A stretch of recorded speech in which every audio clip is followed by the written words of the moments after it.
अगले पॉइंट पे आते हैं सर, आरोप। समाजवादी पार्टी, बहुजन समाजवादी पार्टी और भारतीय जनता पार्टी के उम्मीदवारों पर आपस में आरोप प्रत्यारोप किए गए हैं। भारतीय जनता पार्टी के उम्मीदवार के ऊपर मुख्य रूप से रोजगार, शिक्षा, फ्लैट बायर्स की समस्या, बेरोजगारी, किसानों के मुद्दे जैसे आरोप लगाए गए हैं। वहीं भारतीय जनता पार्टी के उम्मीदवार की तरफ से इन आरोपों की जननी के तौर पर पूर्व की बसपा और समाजवादी पार्टी की सरकारों को जिम्मेवार ठहराया है। तो ये जो आरोप प्रत्यारोप है, इनमें आप किस उम्मीदवार को कहां पाते हैं, छूट देते हैं, कितना कसते हैं, कितना फंसता हुआ पाते हैं, कहां आते हैं, किस पैमाने पे आते हैं, जरा बताइएगा राजीव जी। आपने एक मुद्दा छोड़ दिया है जो विपक्षियों ने लगाया। आप शामिल कर लीजिएगा उसको। विपक्षी दलों के नेताओं ने, प्रत्याशियों ने डॉक्टर महेश शर्मा पर अपने अस्पतालों की एक श्रृंखला बनाने का भी आरोप लगाया है कि यहाँ सरकार इसको मैं इसलिए, मैंने कुछ ऐसा माना है कि ये एक व्यक्तिगत है, ये सार्वजनिक मुद्दा नहीं है, इसलिए मैंने इसको छोड़ा है। देखिए, फिर भी आप इसको रख के बात कर सकते हैं कि जो प्रत्याशियों ने आरोप लगाए हैं, मैं उनकी बात कर रहा हूँ। वो निजी भी हो सकते हैं। निजी अगर वो उनके पारिवारिक उस पर लगाते तो मैं उसे बिल्कुल यहाँ उठाने की आपको भी सलाह नहीं देता कि आप उसे उठाइए, निजी जीवन पर नहीं उठाना चाहिए। लेकिन इस तरह के सामने आए हैं कि डॉक्टर महेश शर्मा ने अपने सांसद होने का लाभ उठाकर अपने अस्पतालों की श्रृंखला को बढ़ाया है और यहाँ पर सरकारी अस्पतालों में जो मतलब गुणवत्ता आनी चाहिए थी या अस्पतालों को और खुलना चाहिए था। हालांकि मैं विपक्ष के इन आरोपों से सहमत नहीं। मैं डॉक्टर महेश शर्मा ने अस्पतालों की श्रृंखला बनाई है, ये अलग बात है। लेकिन अस्पताल, जो सरकारी अस्पताल हैं, उनकी स्थिति बेहतर हुई है जनपद में। और 3 बड़े हॉस्पिटल इस समय जनपद गौतम बुद्ध नगर की जनता की सेवा में है, जो बहुत बड़े अस्पताल है। तो इसलिए इस बात से तो मैं सहमत नहीं हूं। और जो पीएचसी और सीएचसी सेंटर है, उनकी स्थिति भी अच्छी हुई है, दवाओं की उपलब्धता बढ़ी है, डॉक्टरों की भी उपलब्धता है। लेकिन उन्होंने ये आरोप लगाए हैं कि डॉक्टर महेश शर्मा ने अपने अस्पतालों की वृद्धि करने के लिए यहाँ पर सरकारी अस्पतालों की स्थिति में सुधार नहीं होने दिया या उनका विस्तार नहीं होने दिया। एक आरोप तो ये लगाते। जहां तक फ्लैट बायर्स की समस्या है, वो समस्या बनी हुई है और उसके लिए डॉक्टर महेश शर्मा को कोई नंबर नहीं दिया जा सकता। उन्होंने कोई विशेष प्रयास नहीं किया।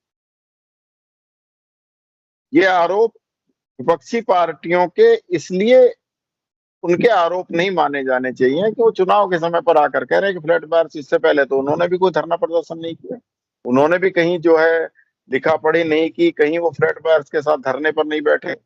कोई चिट्ठी पत्री भी हमारे सामने ऐसी नहीं आई है कि विपक्षी पार्टी और ये तो प्रत्याशी अभी आए हैं, तो इनकी तरफ से तो इन्हें तो क्षमा कर दिया जाना चाहिए। इन्हें तो ये कह देना चाहिए कि भाई ये तो आए अब है, तो इनका क्या रोल है, इन्हें विचारों को क्या लेना देना, ये जनता से कोई जुड़ाव नहीं है इनका। लेकिन फ्लैट बायर्स की समस्या को लेकर डॉक्टर महेश शर्मा का भी कोई प्रयास हमें नजर नहीं आता। हम अपने स्तर पर पत्रकार हैं, सभी चीजों पर नजर रखते हैं, इसलिए फ्लैट बायर्स को लेकर महेश शर्मा को कोई सहानुभूति नहीं दी जा सकती है।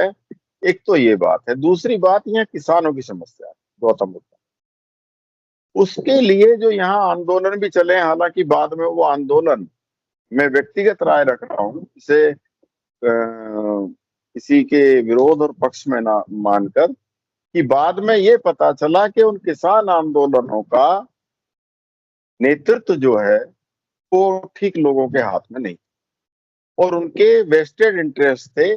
उन्होंने उन अपने उद्देश्यों की खातिर आज वो अपने उद्देश्यों को पूरा करते हुए दिखाई भी देते।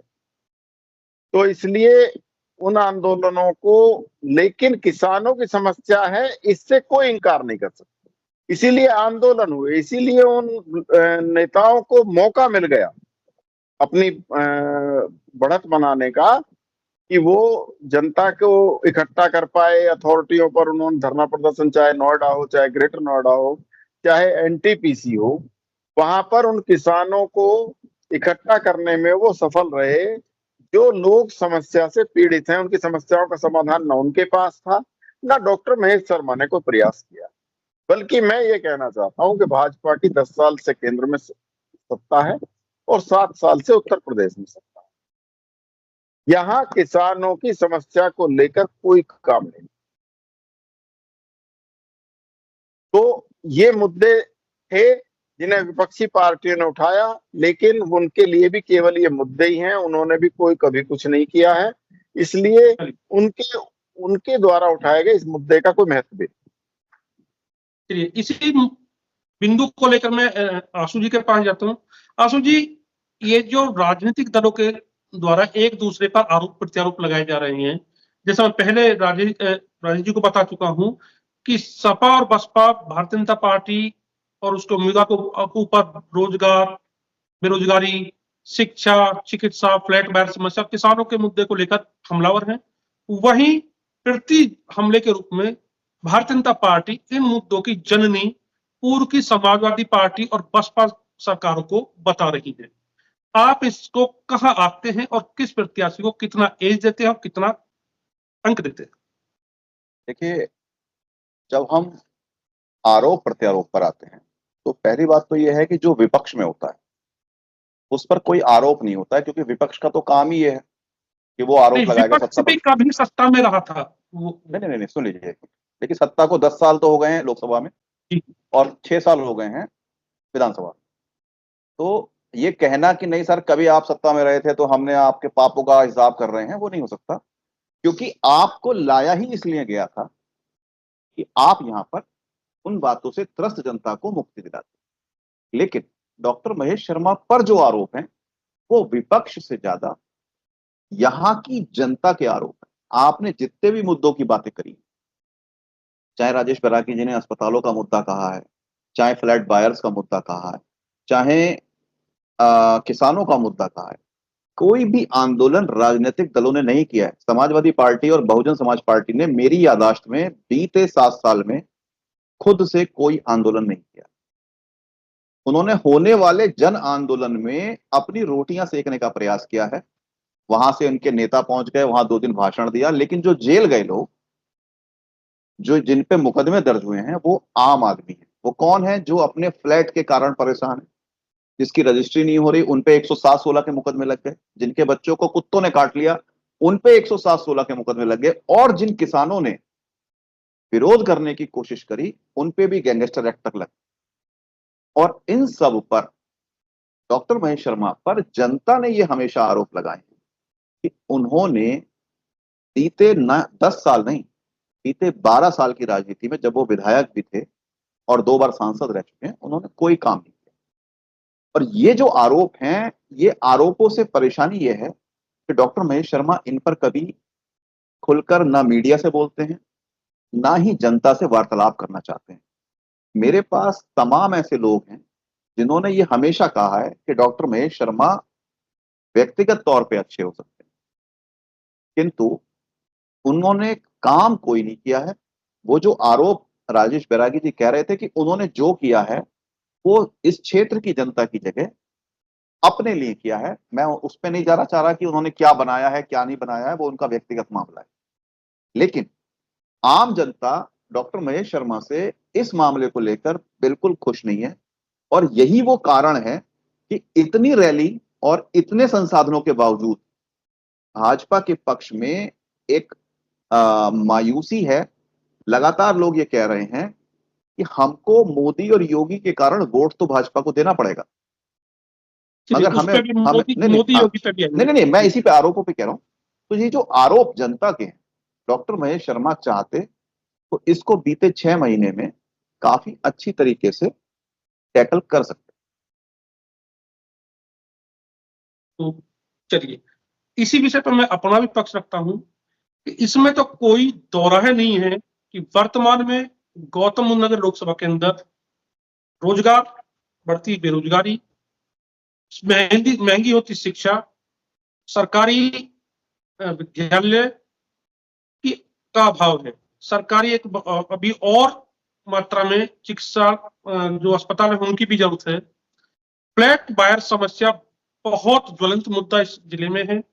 किसानों की समस्याएं भी मुंह फाड़ करके खड़ी हुई है।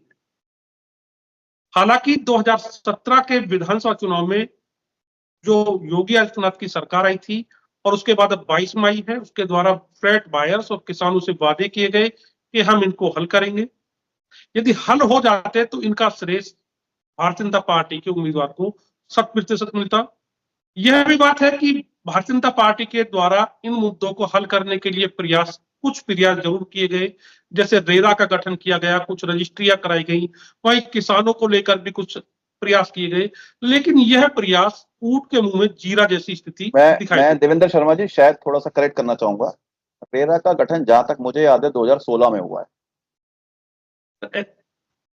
चलिए उसको इस बात को भी भारतीय जनता पार्टी उम्मीदवार यह कह के उसका क्रेडिट लेते हैं कि उसको एक्सलेट करा करके ज्यादा से ज्यादा मामलों को हल करा करके।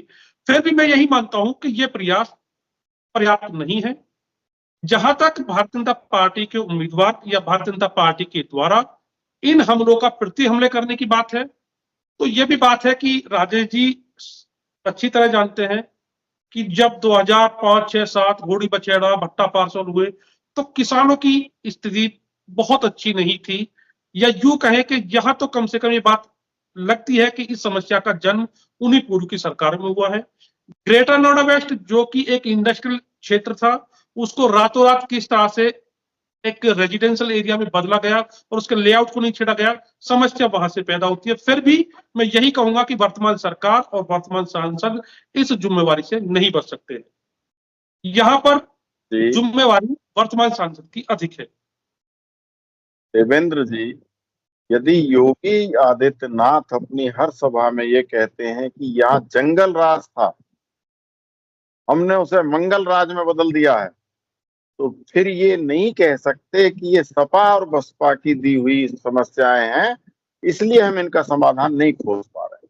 नहीं, मैं तो मानता हूं कि कहिए कि उनकी दी गई समस्या है, लेकिन उनका समाधान भी करके दिखाइए। अब मैं अगले पॉइंट पे आता हूं। नहीं, एक पॉइंट मैं बोलना चाहूंगा। देखिए देवेंद्र शर्मा जी, मैं हाँ हमने ये देखा है कि बीते 6 वर्षों में नोएडा, और मैं 6 वर्ष इसलिए कह रहा हूं कि प्रदेश सरकार अभी बनी, ठीक है ना, तो 6 वर्षों में भी प्रदेश सरकार का यहाँ के कामों को लेकर, समस्याओं को लेकर कोई ऐसी योजना नहीं है जिसमें वो ये सोचें कि उन्हें इसका समाधान करना। ये जो काम है, क्योंकि यहाँ के जो जनप्रतिनिधि हैं वो इस बात को लोग वहां तक पहुंचाते नहीं है। देखिए डॉक्टर महेश शर्मा क्या कर सकते थे, उसका एक उदाहरण इस बात से समझा जा सकता है कि जब डॉक्टर महेश शर्मा कौन सा त्यागी था वो, श्रीकांत त्यागी प्रकरण में उन्होंने जैसे ही मामला आया वो पहुंच गए और उन्होंने ये कहा कि मैं प्रदेश सरकार, मुझे शर्म आती है कि मैं उसका सांसद हूं और मैं इसकी शिकायत अमित शाह से करूंगा। तो ये जो एग्रेसिव रूप था, ये दिखाई देना किसी भी मुद्दे पर डॉक्टर महेश शर्मा का नहीं दिखाई दिया।